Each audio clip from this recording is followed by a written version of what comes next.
Over the summer, when so many Hollywood blockbusters were failing and flopping and losing hundreds of millions of dollars despite their massive budgets, one movie was the surprise hit of the summer, and that was Sound of Freedom. Despite only having a $15 million budget and essentially no marketing budget, just strictly on word of mouth, Sound of Freedom dominated and in fact ended up making more money domestically than some of the biggest budget movies of the year. Things like The Flash, things like Indiana Jones and the Dial of Destiny, even something like Mission Impossible 7. Sound of Freedom, an independent movie with a message about combating child trafficking, dominated woke Hollywood, and they weren't very happy about it. They tried to do everything in their power to smear this movie. The media came out and ran hit pieces. Oh, it's not real. It's just a conspiracy theory. None of this stuff is real. It never happened. They couldn't stop it. And now that it's open internationally and crossed $200 million worldwide, all while debuting #1 in so many countries in Latin America, they really couldn't stop it. But apparently one thing they can do is continue to try to go after some of the people involved with the movie, and that is Tim Ballard, the person whose life was the inspiration for Sound of Freedom. Obviously, there was some things that they took liberties with and things like that to make it more engaging and more entertaining, but the core story of what happened, that was Tim Ballard's story. Now, all of a sudden, Tim Ballard has been hit with, you guessed it, allegations. Sound of Freedom inspiration Tim Ballard accused of sexual misconduct in Vice News report.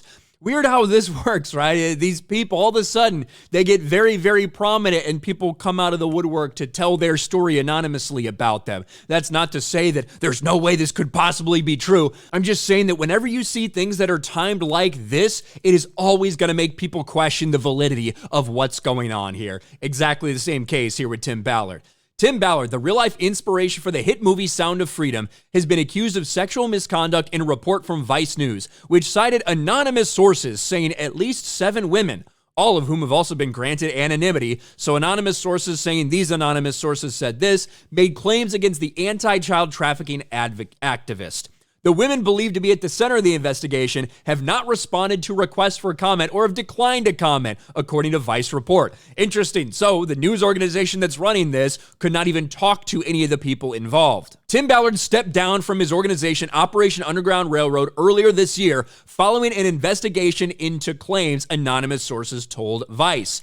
Ballard allegedly invited women to act as his wife on undercover overseas missions aimed at rescuing victims of sex trafficking, and would then allegedly coerce those women into sharing a bed or showering together, claiming it was necessary to fool traffickers. Now, this is what's claimed. This is what's being alleged. Who knows what the reality is? What I will say is it's interesting that the media has now shifted their tactic from this is just bullshit. It's all made up. Nobody did anything. They didn't do anything. They didn't go on any missions to save children.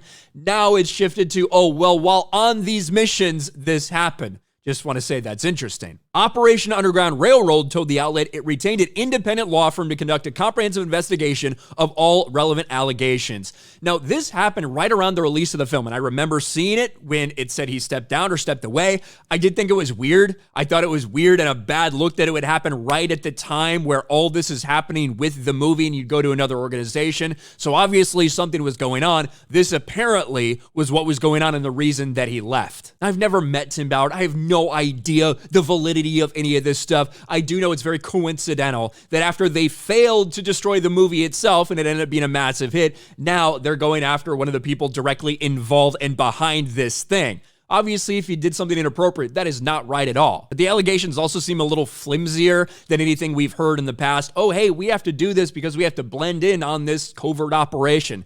I don't know. We'll see if any more information comes out about this in the coming weeks. I'm sure a lot of people are going to talk about it. A lot of people in woke Hollywood and the woke media were pushing for this movie to have a failure of some sort. It didn't happen in the box office. Now we're seeing these massive attacks. Hopefully we can get to the bottom of it and understand what exactly was going on. Either way, it doesn't change the success that Sound of Freedom had and the message that is behind the entire movie that was accepted by so many people around the world. What do you guys think about this? Let me know in the comments section below. Smash a like button, subscribe to the channel, ring the bell for notifications, share this video out there, and I'll talk to you later.